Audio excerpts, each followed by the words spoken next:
Iż-żidiet fil-prezzijiet tal-fjubel u l-ħalib ser jagħmlu aktar diffiċli għall-poplu Malti u Awċi b'mod speċjali l-pensjonanti u s-single parents kif ukoll dawk bidħul baxx.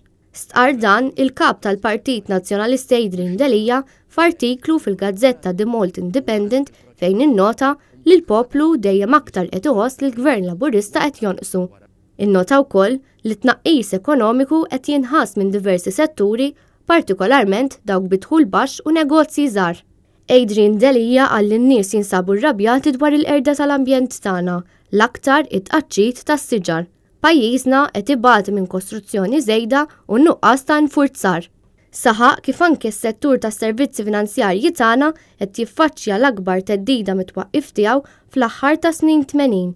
Dan b'riżultat tal-korruzzjoni u l-ħsara li saret lill-istituzzjonijiet fl-aħħar 6 snin.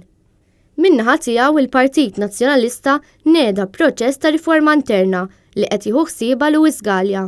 Saru wkoll diversi sejħiet għal dawk kollha li jixtiequ li jkunu parti mir-riforma fil-Partit Nazzjonalista u aktar riforma fil-pajjiż.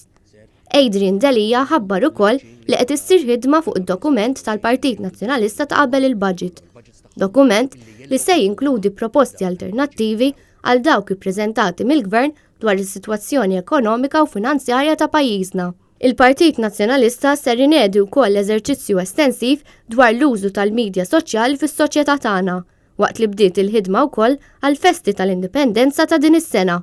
Adrian Delija fakkar ukoll li s-sena d-dieħla huwa l-140 anniversarju tal-Partit Nazzjonalista. Anniversarju li se jkun ta' opportunità biex jissaħħaħ il-partit u jkun żgurat li jkun fl-aħjar forma possibbli biex jgħin il-pajjiż sabiex jimxi l-qudiem.